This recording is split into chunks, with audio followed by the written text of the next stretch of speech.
So you actually want a paper previous? Well, see, that's it. Sorry, do you want water? Is this yours? I can get more water for you. Oh, I'm good. Yeah, you need some water later.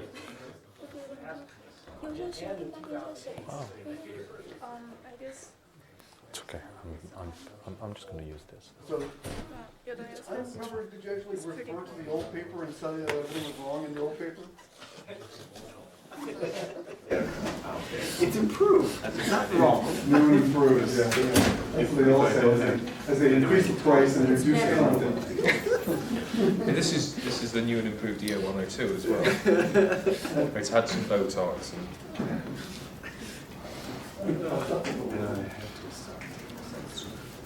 So Akko was telling me that you have a new and improved calibration model. Yeah. It's not good for any society. So.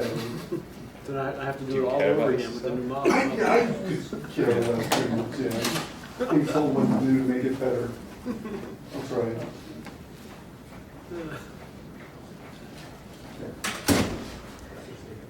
Yeah. Well, it's your rate. Your rate. Okay, sorry to interrupt. Let's now get started. Our main speaker today is Professor Xiao-Li Meng from the Statistics Department.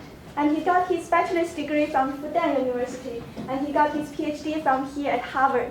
And he's now the Dean at Graduate School of Arts and Sciences, and he's the former chair of the Statistics Department here.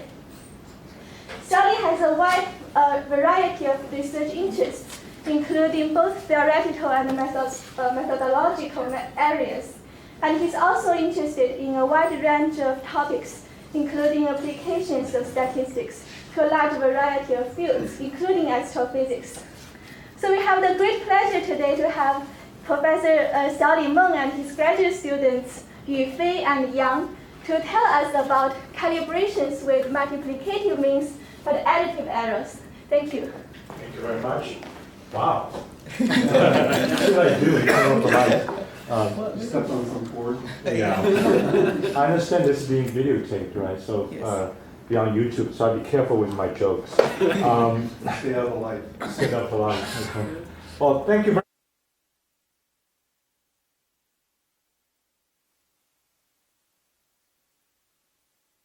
I wanted to tell you a little bit of how I actually got into this particular work. It was really, I think Vinay was the one who invited me go to a conference in China, Beijing last year. I forgot the title, what's the title?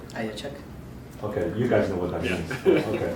So, I think Vinay invited me to say, well, you probably can talk a little bit about sort of statistical thinking for astrostat, because I've been involved in this Chaska group, which really started with Anita and David Van Dyke and Vinay. Really, this is our 20 years now? 97, yeah, almost. Yeah, almost 20 years. 20 years. But I got involved about 10 years ago when David Van Dyke left Harvard, that I sort of took over as sort of the person on the stat side to do this. As usual, that I say yes whenever Vinay and Anita invite me to. I said yes, and so of course I had no idea what I was going to talk about. As I can always say, things about how to think about uncertainty, so on and so forth. So I think it was about 10 days before I was going there, and I asked Vinay, what should I talk about? And they said, they have a specific question for you to answer. And they sent me a bunch of questions, and one of them, this is the outline of the talk, which actually, I'll be just doing the easy part. I will describe the problems, some statistical thinking I originally had, then of course all the hard part, my student Yang and they will be talking about the model fitting, and they actually have the real data. We were just tuning the data. No, we shouldn't have tuned the data. That sounds wrong. We were actually tuning the slides at the last minute. But I want to give you, I'm literally quoting, I think this email was written by Herman, right? Yes. Okay. So when they send me, say, here's a question. And if you can answer that question, it will be great. Because I look at that question. Okay, so basically, this is exactly the copy of the email Herman wrote. And my understanding initially was, okay, so basically what you have is you have this number of instruments and this number of sources, and each instrument is applied to, let's say, what's the notation here? N sources. You have n instrument. Did I get it right? Because I always get it wrong. That's right. All right, n instrument and n sources. And the idea is these instruments all have, calibration issues, particularly with respect to effective area. And my understanding is you want to sort of do some collective analysis here that in the end you can say, whatever you can get both the estimate of the instrument, the effective area, which we use notation A here, as well as the flux. And when I look at what this email said, then I realized that there are sort of a couple problems. One is, I think it's very natural that when you think about if, say, the expected counts, since these all Poisson, is effective area multiplied by the flux, then it's very natural for most people just to estimate the flux by the counts divided by effective area, right? If you know what the effective area is. As a trained statistician, I would know that this usually is not a good thing to do, because it's very intuitive when you have three numbers, one equal to the product of the two, then you obviously do the division. But unfortunately, these are when that's perfectly fine when there's no noise. When you have noise, this type of ratio estimate is known to be incredibly unstable for a very simple reason that if you happen to have a small error, it's a small number of A, it's blow up the thing very quickly. Right? So I know that if we use that as a way trying to adjust things, that you probably will be sometimes really get yourself into quite a bit of trouble. So I understand that might be one of the issues. But the other issue is really hard here is really how do you deal with these multiple instruments and multiple sources. So without knowing too much of the detail, and I only had 10 days, and I said, okay, I immediately started thinking about it. Well, this is for statistician. This will be a problem of fitting essentially Poisson model, but with a particular structure of the mean, which has this multiplicative, structure. For anyone who have done Poisson modeling, you know that Poisson model is great, but to fitting them is not that easy, particularly when you have that kind of multiplicative structure. And the other issue is, although the data are, as Vinay and others have convinced me, always think about as Poisson, there are enough other complications, and the Poisson model is just not flexible enough. For one thing, for example, we know it's a feature of Poisson model, the mean equal to variance, which is great, but it doesn't give you much of the flexibility if you want to absorb some kind of other model imperfection in your model. So my immediate reaction was, I'm going to take a log. I'm going to treat everything through a log, normal model. But there's an immediate difficulty is, and this is what I'm going to explain, that taking log on the counts is different than taking log on the expectations. And the log of the expectation does not equal to expectation of log. You need to make an adjustment. So I immediately thought about this, this will be fun. This will be fun for me to sort of show a little bit more nuanced way of thinking about these modeling. It's not that obvious. And thanks to the long flight from Boston to China, and so I wrote the slides on the fly, and Vinay helped me at the last minute. So my first part of the talk is really pretty much what I wrote during that trip. Of course, like everything else, that later things that gets a lot more complicated. This I also learned from my collaborators. Every time they tell me something, I always ask him, is that the whole story? They would tell me no, there's things that come later.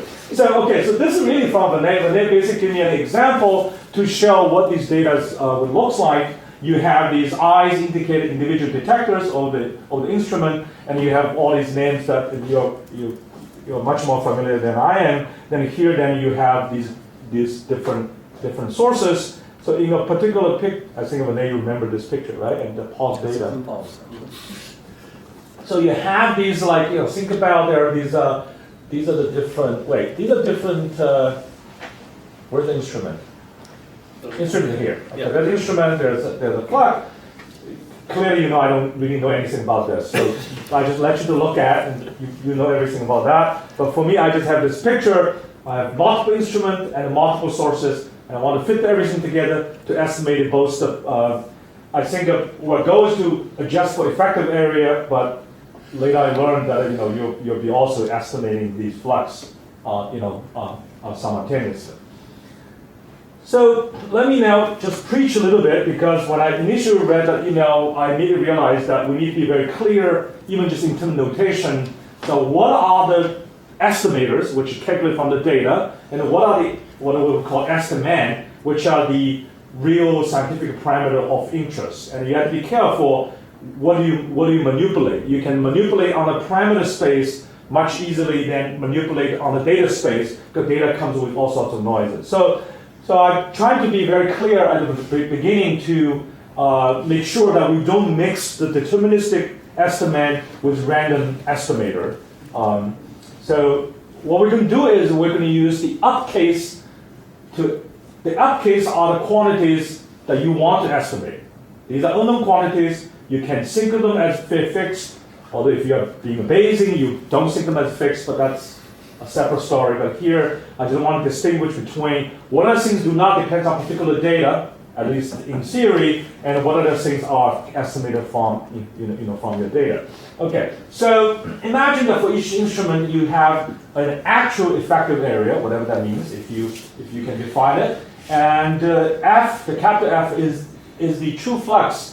Then the expected rate, the Poisson rate here, to some simplification, as I learned later. This is not exactly, there are other things coming later, piling up fact. But take the simplest model, saying in the ideal world, right, we will have the expected count from the ICE instrument and the J source, that it will be just the effective area times the flux. So this will be a multiplicative model. Now you can easily take a log to make that additive, right? So this would be very appealing to do that. But you have to keep in mind, you are taking expectation on the true things you want to estimate. When you take a log on the data, it's a little bit more complicated, right? So what I want the first thing to point out, this is really for the general, general purpose here, that it's very tempting to say, okay, if that's the case, then my data, if I have, these counts, right, and if I have some estimate of the effective area, and here is the estimate of effective, the flux, then it's very attempt that you'll be writing down, say, the log of this equal to log of this, and plus some kind of error, right? It's sort of think about as a regression model, okay? What I want to point out is this is not even a regression model, okay? You can always write down this way, putting down some EI, JK, absorb the difference, but don't make the assumption that on average this is 0. Yeah, on average this is not 0. Okay? This is the one thing that typically people get very confused. On the parameter space, you can manipulate it whatever you want because they're treated as a fixed quantity, mathematical quantity. You do the simple calculation. But on the data space, yes, you can write this way, but just be careful that don't do the simple regression, because, for example, the reason you cannot think about that way is because these quantities probably will be estimated from, say, different resources. When we write this way, typically writing as y as a regression, you are thinking about that if I given the x, then on average, the y's will have the right expectation. This mean will be 0, but that's not the case. You can always write this way, conditioning on the estimated effective area, conditioning on the estimate of the flux. The average of this guy is not necessarily 0. Okay, so I later on want to show you this half-variance correction. The key point here is just to be clear. It's easy to carry these type of manipulation into the data side, but which may or may not be right. Sometimes it'll be right, sometimes it's not. So the simplest example I probably can, not the simplest example, but a good example to illustrate this is really the regression, right? Mathematically, that if you have a relationship with, say, y equal to rho x, then you can write down x equal to y divided by rho, right? If there's any errors, that's a simple manipulation. But for anyone who has run regression, regress y on x is very different than regress x on y, right? Because we know that if you're doing regression, although the regression say y equal to rho x, I use notation rho. Typically it's a beta. I use the notation rho to also indicate it's like correlation. If I assuming both x and y are standardized, then the regression coefficient is just the usual correlation coefficient.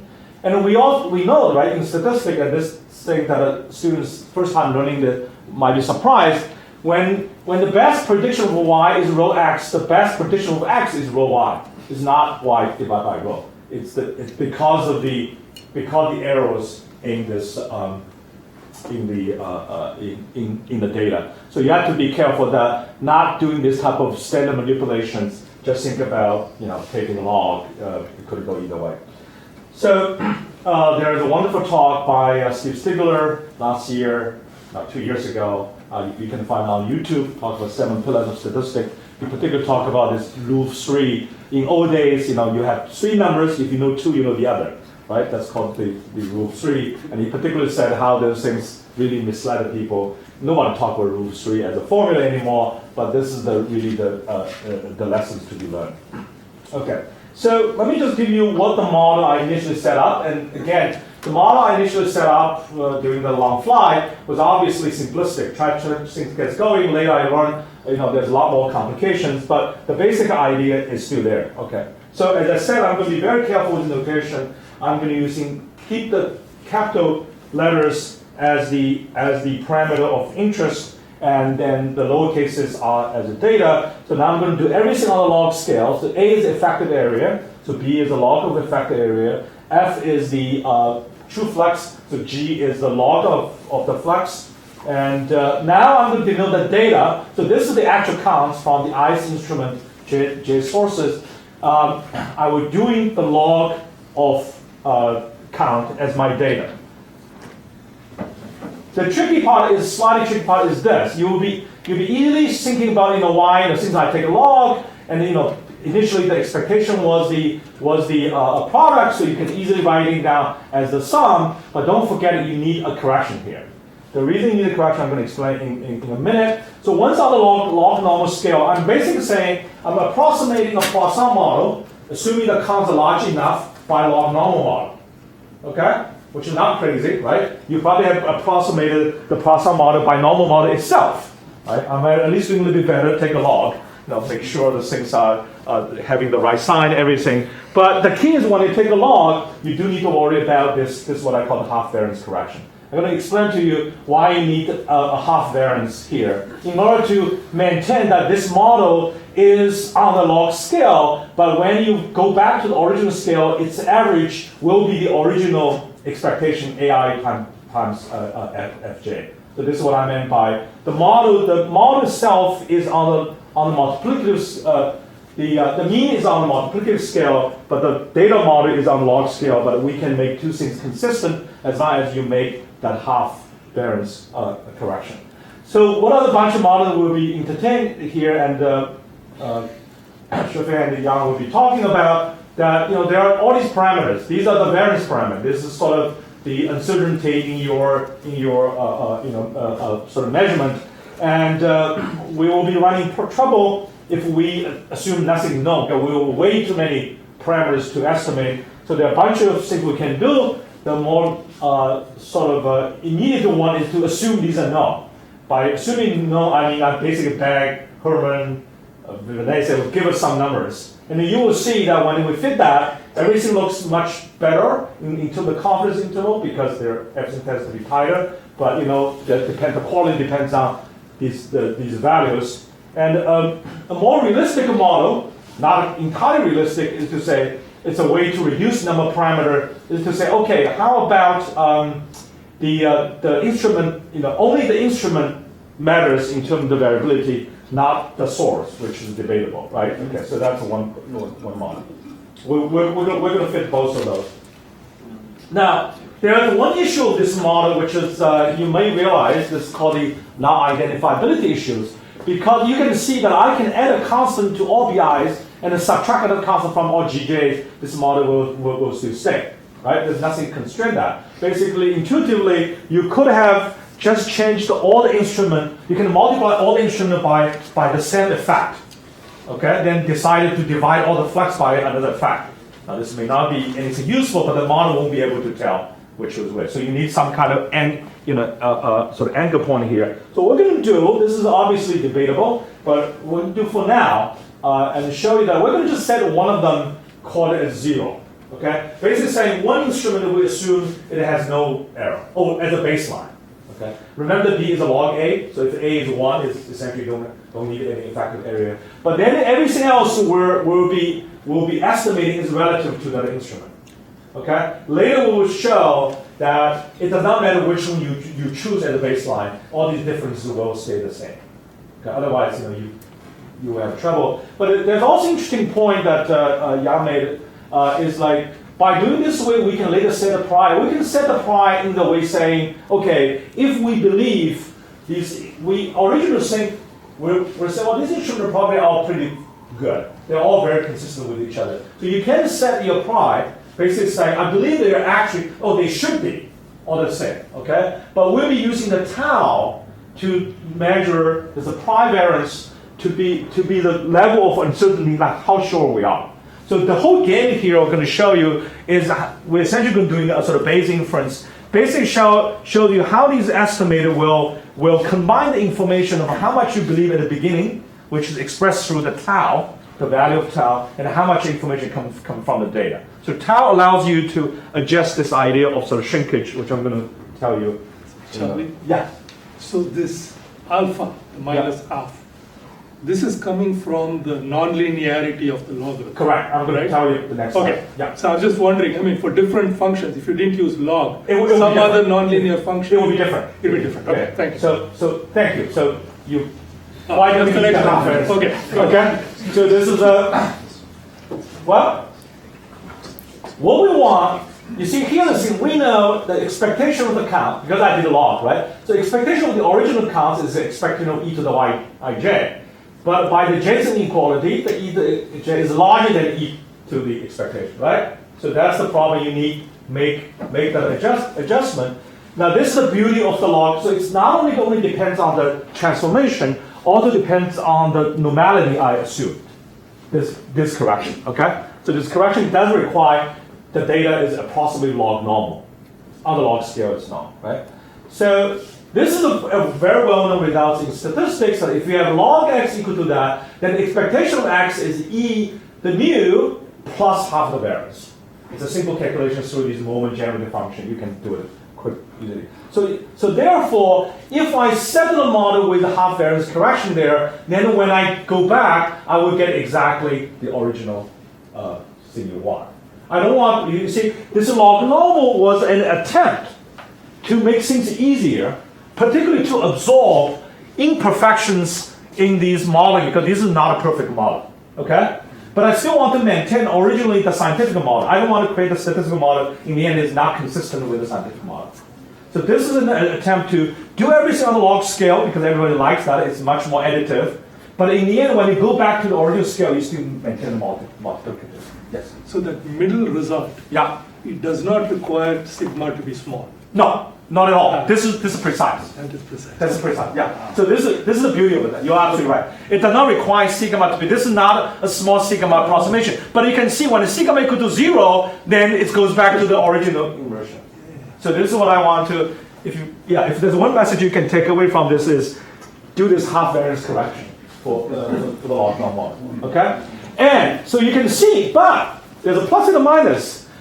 You see, if this guy is really big, this adjustment is going to make a big difference, has a big impact.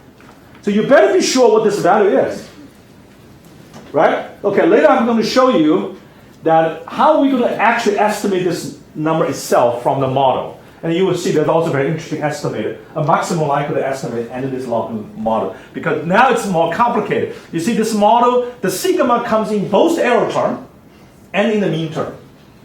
Okay? But interestingly, there's a very nice expression of the MLE. Okay. So now again, I want to emphasize that if you did a different model, different transformation, then you can do the same calculation. You figure out what that thing is.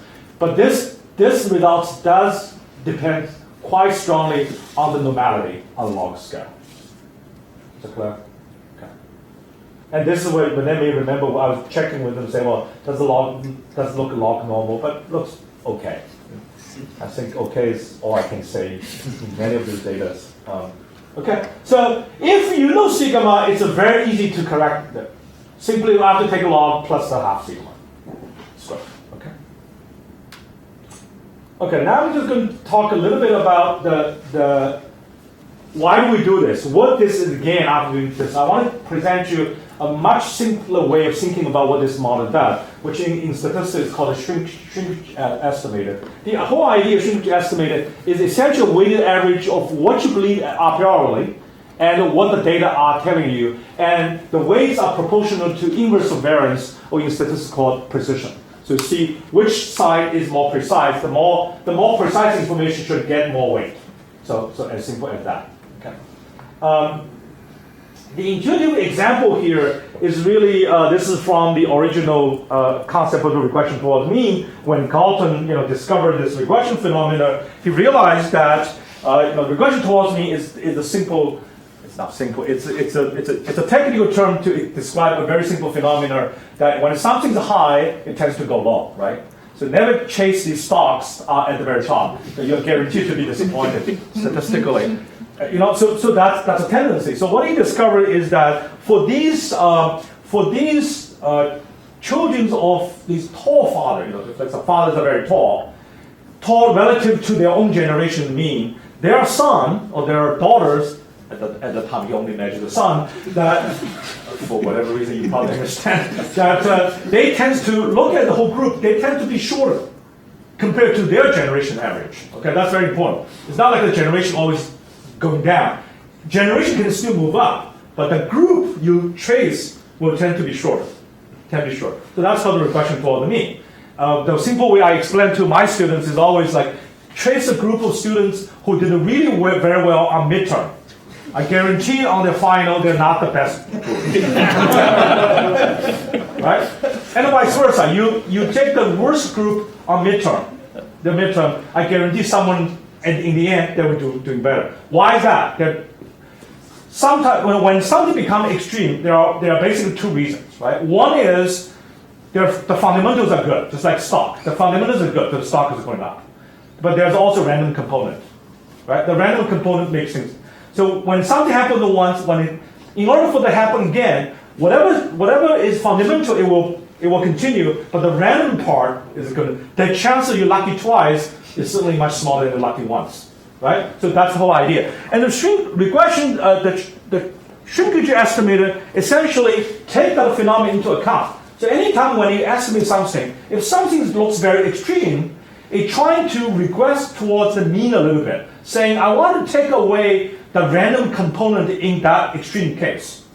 So if you have an instrument, let's say you have 11 of them, 10 of them working really pretty well, one seems very far away. Unless you are very sure that is a good instrument, you'll be shrinking that one towards the common ones. So that's all this model is doing. Okay? Except that we do it on the log scale to maintain that multiplicative mean. So that's what it is. So now let me just to say exactly how this works. The formula is actually very simple. Imagine you have a pry on the bees. Remember, for the particular one we are setting, these bees are essentially difference between each bi, say b1, say 0. So you can view these bees, are you apply, believe how each one deviates from the baseline. You can set it equal to 0. In our results, we can show you we're going to actually set it 0. We say a priori, we give everybody the benefit of the doubt. All instruments, a priori, they work equally well. Okay? But of course, how much I trust my assessment will be started coming from the value of tau I. If tau I is very small, I'm basically saying I strongly believe that instrument just like the baseline. If I say I'm not really sure, I hope it's the same, I'm going to set tau I very large. When you set tau I very large, you will see that instrument itself will be shrinked a lot more towards the common mean. So what it do is that I need to watch time because I don't have time to talk.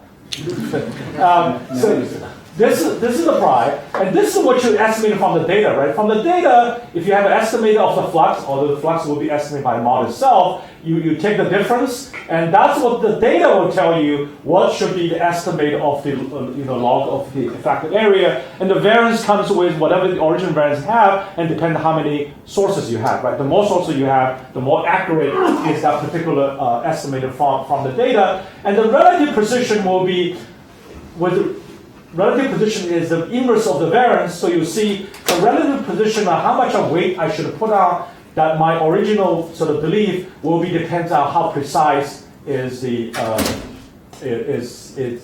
data estimator compares to the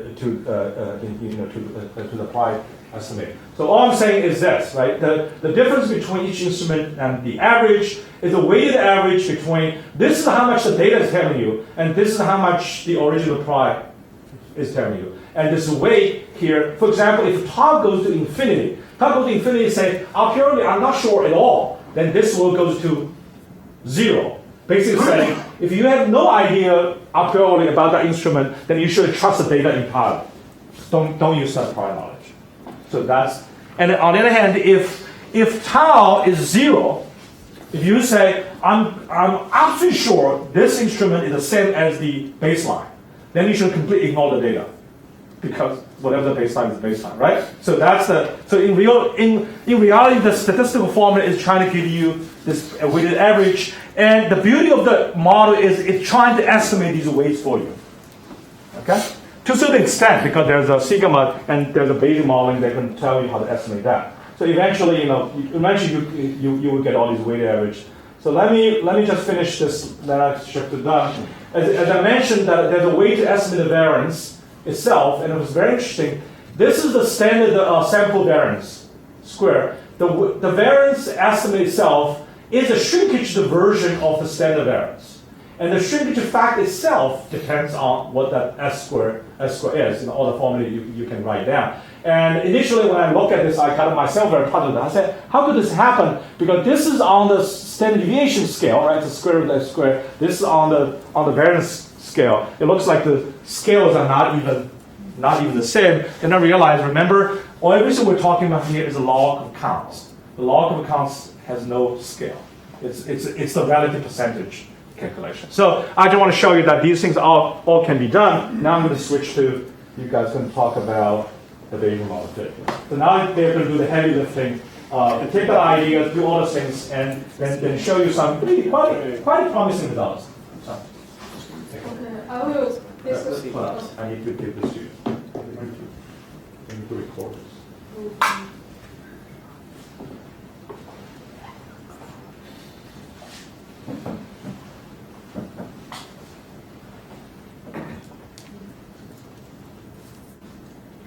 Okay, can anybody hear me?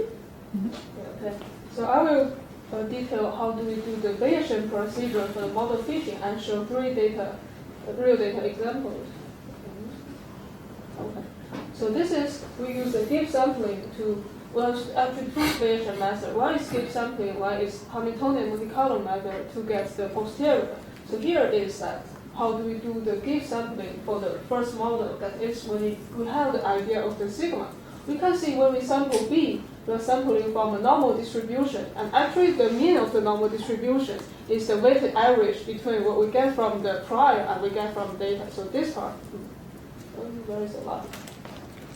Okay, turn on the light. Okay, so this part is what we have from the prior, and this one is what we have from the data, and they are awaited similarly as the MLE by the precision. And similarly for the G, because we have no idea of the prior, it's all what we get is from the data.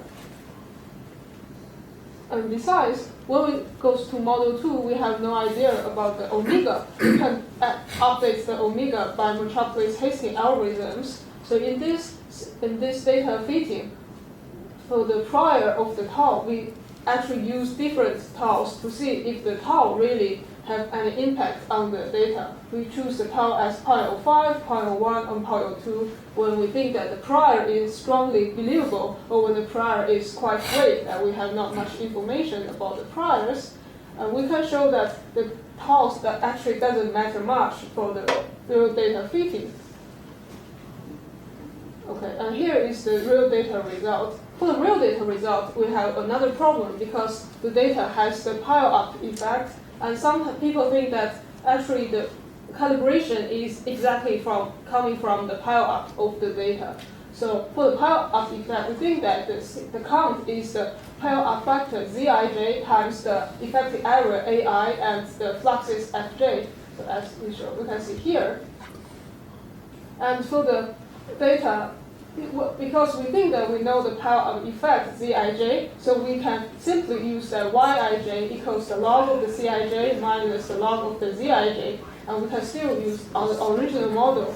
But this may have a problem because the power of effect the power is also estimated from data or from somewhere else, so the power may have another variance term for the model. Right now we are fitting the model. We don't consider the power of effect, the variance added by the power effect, but we have a future discussion about what might be a good correction for this model fitting. And also, for the future, if you really want to do it, we need a half-variance correction on the model. Yeah. Oh, yes. Oh, yeah, that's correct. So this is the first data. They're called E0102. And for this data, we have 13 instruments observing four resources. Actually, the 4 sources, they are coming from the same source, but with different different band. And here are the results. Can you see the thing clearly? This is, we compare this with the first instrument. The first instrument is called RGS1. And here actually show that 12 differences. And the first plot is what we fit from model 1, and the second plot is what we fit from model 2, because the data we have are some idea about what could possibly be the sigma ij. And from these 2 plots, we can see that in model 1 we have shorter confidence intervals than in model 2. There are 95 confidence intervals, and in most of the cases, the trend is preserved. Like the first 2, we think that the first 2 instruments with the effective area is larger than the baseline, and for last two instruments, we find that in both of the models, the effective area is smaller than the baseline. And for different colors, red color and green color and blue color, they are the result. We choose different taus. The red one is we choose tau equal 0.05. The green one is we choose tau equal 0.01, and the blue one is we choose tau equal 0.02. We can see that for the confidence interval, the size and the center doesn't change much, or no matter what we choose for the taus. So we think that the tau doesn't matter for the data fitting, and both in model 1 and model 2, the trend is preserved. There is one example, actually this example. This is the instrument called ACIS. We can see from here. That's I3, I think it is. I3. Oh, okay. It's I3. I3. And this thank you so much. In the model 1, we find that the effective area, they should be tuned to the baseline. But in this model 2, we found that effective area, maybe you don't need to tune it, and besides the confidence interval is very large. We go back to the data, we found that in the observations, one of the observation is much smaller than the other observations. And for the smaller observation, the error is very, very large. So we think that because the data is not accurate, or the data has very large variance, and so the data, they shrink the result to the means, and the mean is reset to be 0. So this reflects the feature, the property of our model. It might be just nice for the X-ray astronomers to know that the last 2 sets, the last 2 sets of 3 are for the SWIFT, the X-ray telescopes in 2 different modes. There are 4 on the right side, just to the left of the X-ray of SWIFT. Those are from Suzaku. The ones on the far left are the 2 MOS cameras on XMM. And The Chandra ones are perfect. The Chandra ones are pretty close. Yeah. Yeah, you have here. Yeah, especially in the second model. Yeah.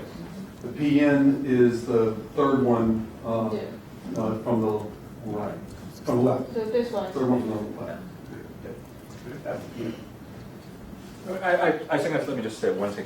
This is a perfect illustration about the shrinkage effect. This is where we use the fixed sigma when they give us, but I think the sigma they give us is pretty small compared to what the sigma estimated from the data.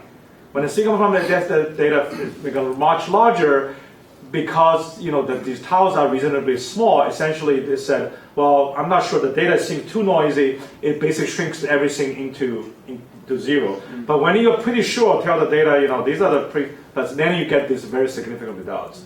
For most things, I think the variance Vinay gave to us was actually quite good. Although anytime the variance is being estimated, the additional uncertainty, which is represented by the bars, gets a little bit larger. Although the estimate themselves do not change that much, unless you have situations we discovered there was one number so small that make the variance estimator of that data set much larger, and therefore it starts to shrink. The data start to shrink. So these are the type of areas which you see the impact of the shrinkage, not just on the bar gets increased, but on shifting the estimate itself. Thank you. Thank you, Herman and Xiao-Li, for the explanations. And this is the first data set we have. And for the second data set we have, it's called 2X and M. We have three bands of the data set. We have the hard band, medium band, and soft band, and we feed them separately. And for this data set, we think there is not much impact on the pile-up effect, so the data should tell us that the calibration is not needed. The three instruments should be quite close in the result. We have three instruments, the PN, MOS1, and MOS2, and we use the PN as the baseline.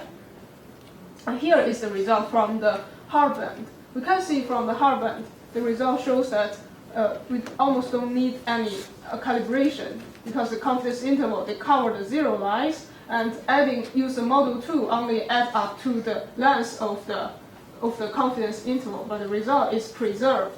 We can see that an interesting result is because the tau is how much you believe in the prior. The prior is 0, so if you have a very, very small tau, then you think the prior is very precise, so the result should be closer to the 0 line. So you can see here, for the red part, when the tau is smaller, it's much closer to the 0 line than the blue one. Not much. It's slightly closer. But it's in the right direction. They are trying to shrink to the 0 line here. That's because the information in the data is pretty strong. So because eventually the price does not matter if you have enough data. You got two models. Which one should I believe? You're getting Well, the mean looks the same, but your error bar is the Right. Well, which one should believe you? So how much you believe Vinay of the because model Are you one. Democratic or Republican? Right. Model one, Conservative, assuming all the correct. sigmas are known and given to us. They give us a number which is plug in. Model 2 is the estimate the sigma together with estimating everything else. And the statisticians, I probably trust the model 2 more. Not like I'm not trusting them, because I know they have bars, error bars in the sigma as well. But in reality, I probably, if you really want to do something fancier, something should be in between them. But the point is, the two are different because the data are producing outliers. No, Is that the difference is because whenever you estimate more, whenever you ask the data to estimate more, your estimate tends to be wider. You just have more uncertainty. Because this one model 1 has fewer parameters. All the variances are fixed as a known number. Model 2 has a lot more parameters. So the data is being split, say, I need some of the, what we call degree freedom to estimate these variance. Then my shrinkage factor itself depends on the variance you estimated. So I have uncertainty in how much on the shrink itself. So therefore, the statistical model, in order to do the 95% coverage, is said I need to be a little bit wider. So which one depends on how much you trust your problem. Yeah, and besides, how do we get the sigma from the data is we use the 1 divided by the square root of Cij as the count, because it's how we approximate the log normal from the Poisson. So we use that as our sigma. But as I mentioned before, there could be pile-up effect, so the sigma ij may be overestimated to be smaller, and when the count is becoming larger, sigma ij will be smaller, and this will affect the size of the confidence interval, as I will show later. And here is for the medium band. For the medium band, actually medium band has more count than the hard band, so we can find that for the medium band, the confidence interval is slightly smaller, shorter than what we can get from the hard band. And this is what we get from the soft band. The soft band has I think it's 10 times more counts than the hard band. So we can find that the confidence interval is becoming smaller. And actually it's very interesting to find, because we believe there should be no calibration effect, but here the result shows that it actually is a little smaller than the zeros, so there might be some correction we need. But from our model 2, as our statistician believe we can get the estimation from the data, we still find there is no need for the calibration from the data. Well, I won't say no need. I would say just because there are more uncertainties. In fact, if we really believe that, that seems as it's still pretty strong. Because this is 95% interval, right? Yeah. If you choose 80%, there's some judgment needs to be made. But statisticians are trying to cover one neck. Right? So we tend to be saying, if you want to be sure 95%, then we have to be wider. But as a scientist, you need to make a decision whether the results we give you here is more conservative in a way. Right? But this one, I would actually, if I need to make a judgment, I would if I trust this result. Yeah, thank you, Xiao-Li. Yeah, and for another data set, it's a very similar data set with the same instrument, PN, MOS1, and MOS2. The difference is there is a pile-up effect in this data set, and this data set has larger counts than the previous data set from each of the bands. And here is what we get from the hard band. We can see that the result shows that we need some of the corrections, and here actually we didn't show the zero lines because zero lines is in the far left.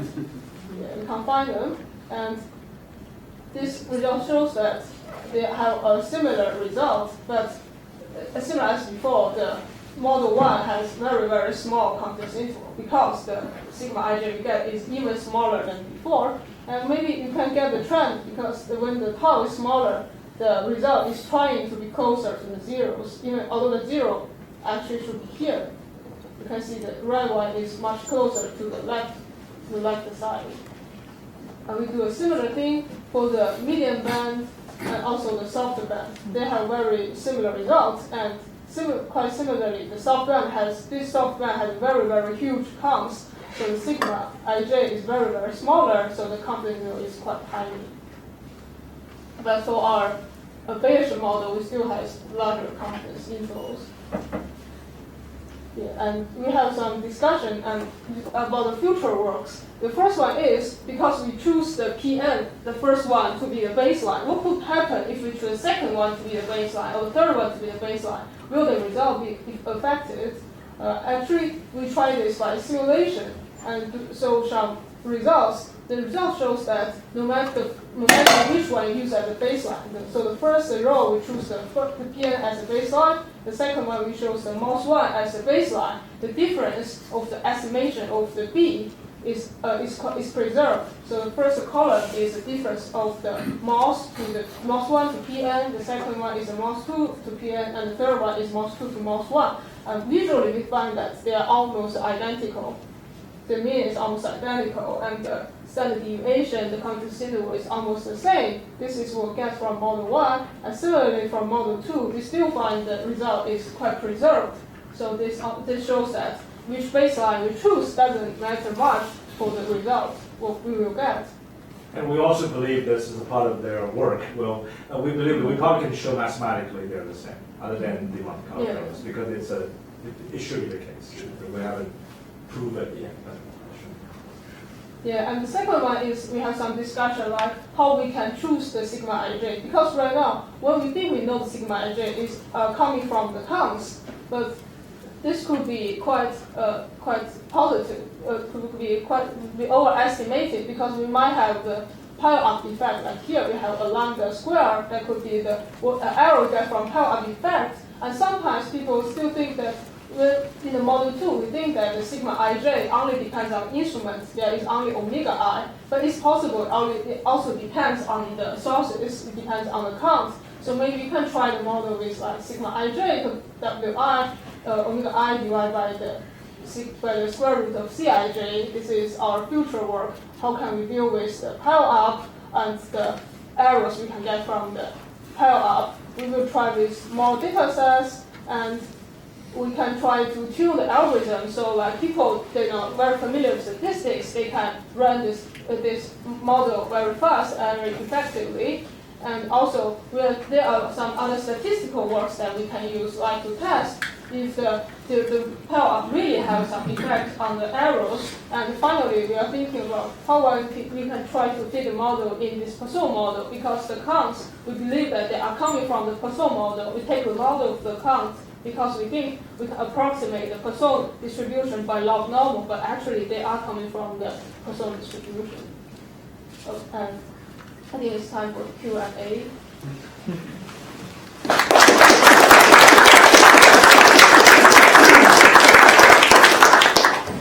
Okay, thank you for the great talk. Questions?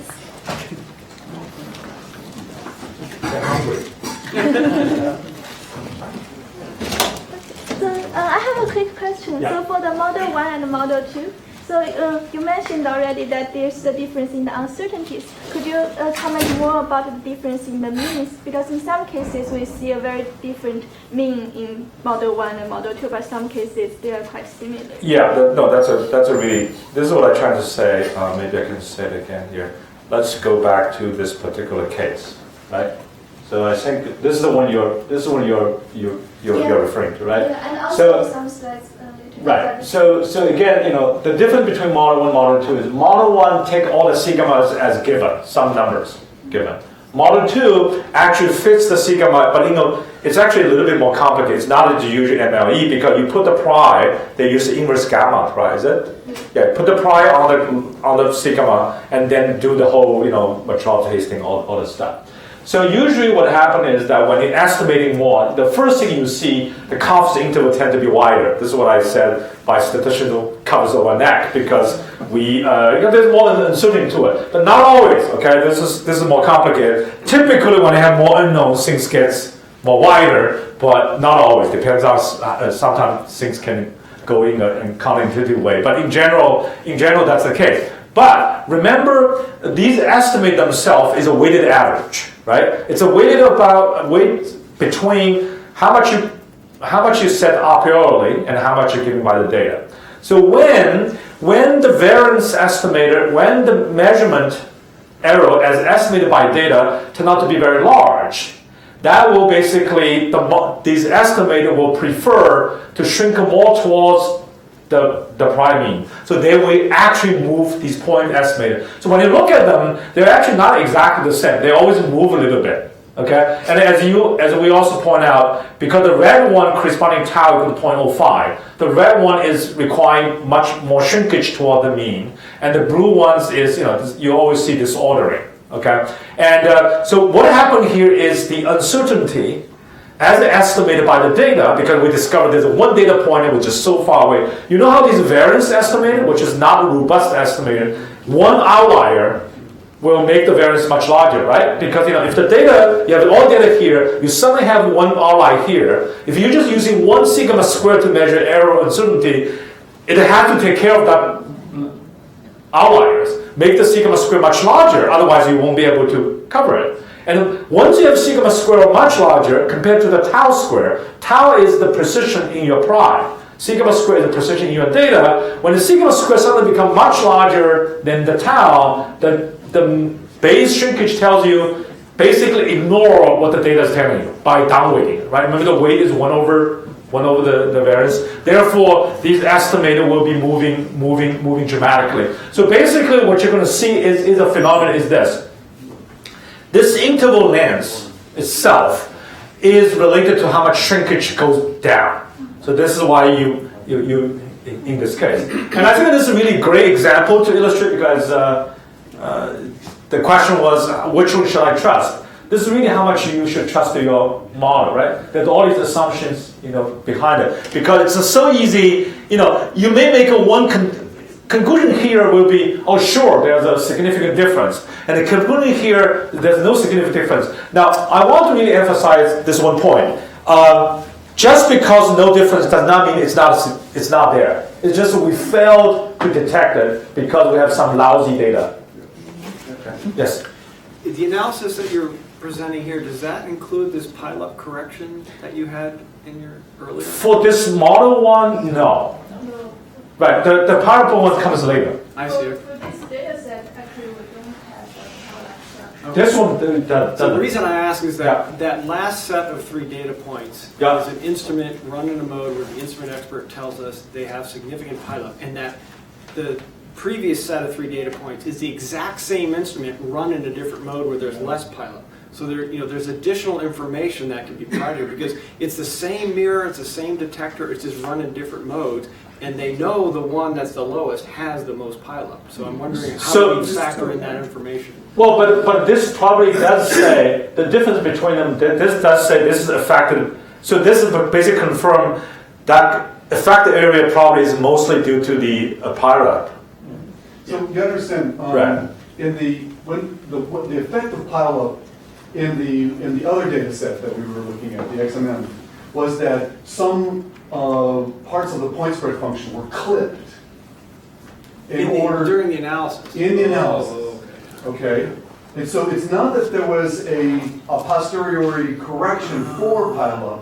It was that the selection of data depended upon avoiding pileup. okay. Yeah. Another Okay, complication. and so the correction factor says, oh, we're not actually using as much of the effective area of the instrument, so there's some reduction factor in the effective area. Is what it is. No, that's not what's happening with these. That's not what's happening here. So another, But there is variance that was unknown yet, that's introduced by this process, and that's what we're trying to fetter out of this, trying to understand better by using this analysis. but are we also saying that in these 2 cases that if you give us the data to correct the pileup, these 2 should be quite similar? This is telling you essentially what the correction should be for their pileup. Right. But, the other way to confirm. supposedly already corrected for it. Right, but if you did whatever the correction we're doing for pileup, but give us the data to rerun this, if your pileup is any good, these 2 should be close to each other. Correct. Am I correct? Okay. Okay. So this confirms probably is more the pileup is really doing the same. Now, I have to say that if we really want to do the pileup right, we shouldn't do the simple corrections. There is a whole model. There's a whole model to do basic pileup correction, which actually David Van Dyke and others we have developed before. So, but that includes because you need to understand this whole process. So. So due to time is up. time limit, yeah, time's up. So due to time limit, let's thank our speakers again. This is the last ITC Pizza Lunch of this semester, so have a good summer. So eat all the pizza. This is the last pizza you have. All right, we will.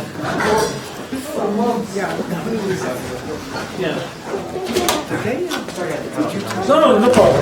Data points for Thank you very much. Sure. Looks like they're all Those are 3, so The capital T. which one did you tell them to use? I actually told them to use. Oh, is it gone already? Oh, Well, she has on her laptop. can we look at that plot again? Mean 0 and variance half squared. But you follow one of the guys less